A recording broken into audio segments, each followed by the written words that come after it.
Someone call the police. This madman has just killed 3 people. Help, help, help!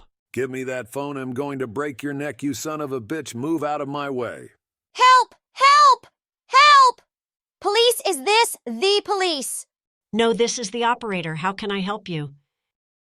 Please send the police to the corner of Jackson and Elm Street. There's a mad man that just killed 3 people, and now he's stabbing Jerry. Oh my God, he just cut Jerry's throat. Now he's running after me. I'm in the office with the doors locked. Oh no. Help, he's trying to break in the office. I can hear the police cars. Thank you.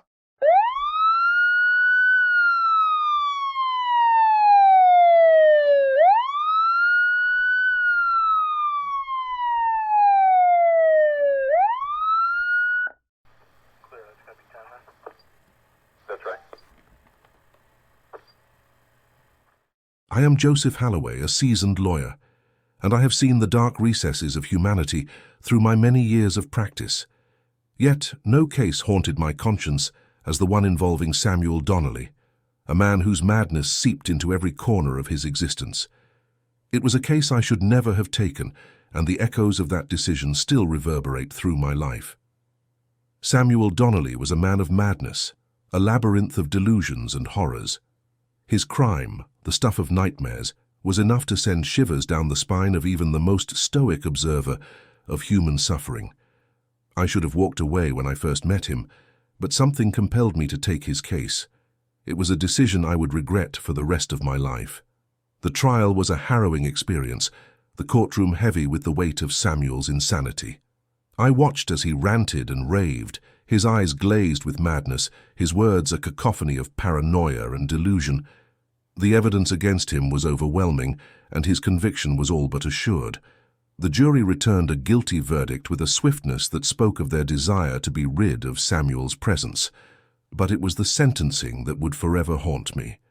As the judge declared Samuel Donnelly unfit to stand trial due to his severe mental illness, a knowing smile crept across his face.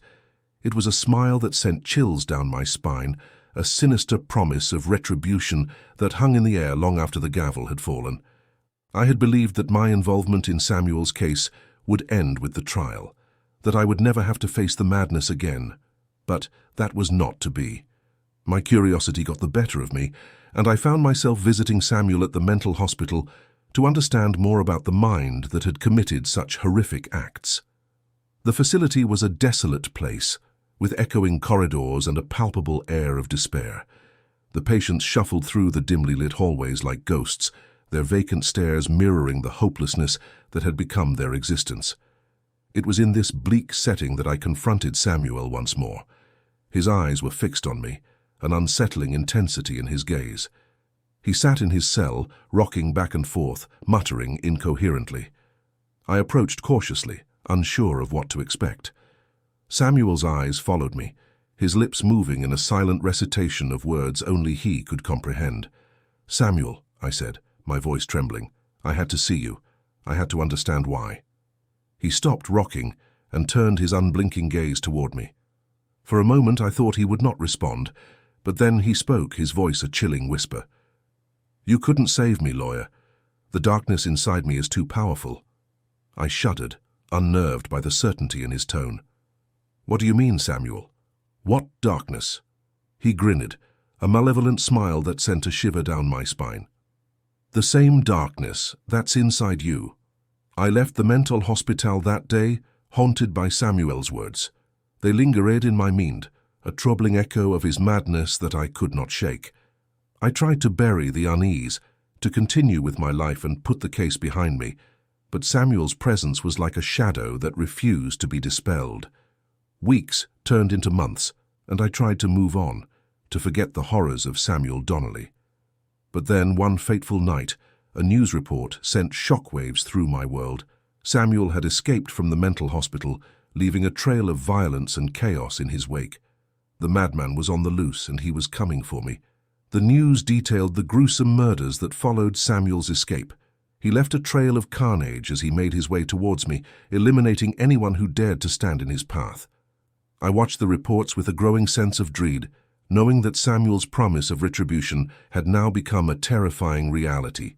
The police, overwhelmed by the scale of the manhunt, issued a warning to me, urging me to go into hiding. But I refused to be cowed by the specter of Samuel's madness. I was a man of the law, and I believed in the power of justice. I fortified my home, installed security systems, and waited for the inevitable confrontation. The nights were the worst, the darkness outside filled with the unknown terrors of what Samuel might do. Every creak of a floorboard, every whisper of the wind sent my heart racing, and I was haunted by the fear that Samuel could be lurking in the shadows, watching and waiting. Then one night, as I lay in bed, I heard it, the sound of glass breaking and the soft thud of footsteps in the hallway. My heart leapt into my throat as I reached for the firearm I had kept by my bedside. The door to my room swung open, and there in the dim light I saw him, Samuel Donnelly. He looked different, his eyes wild and feral, his skin pale and gaunt. He had the look of a man possessed by a darkness beyond human comprehension.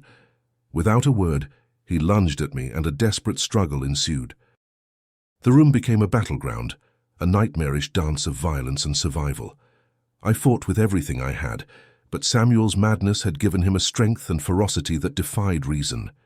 He slashed at me with a knife, leaving deep, bleeding wounds that marked me as his prey. Through sheer determination and a measure of luck, I managed to wrest the knifey from Samuel's grip and deliver a blow that sent him reeling. He fell to the ground, gasping for breath, his eyes filled with rage and confusion. I stood over him, my hands trembling, my breath ragged. I realized that I had survived, that I had bested the madman who had haunted my life for so long, but the victory brought me no satisfaction, only a profound sense of loss and despair. As the authorities arrived to take Samuel back into custody, I looked down at the man who had threatened my life. I saw not a monster, but a broken soul, a victim of a darkness that had consumed him.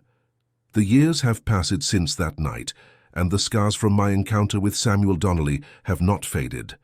I often wonder about the nature of madness, and the thin line that separates sanity from insanity.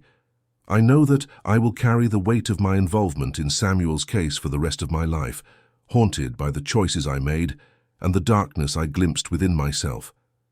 I share this tale as a cautionary reminder that the pursuit of justice can lead to unexpected horrors, and that the boundaries between good and evil, sanity and madness, are often far more fragile than we might imagine. Samuel Donnelly's madness still echoes in my nightmares, a reminder of the enduring power of the human psyche to both terrify and elude our understanding.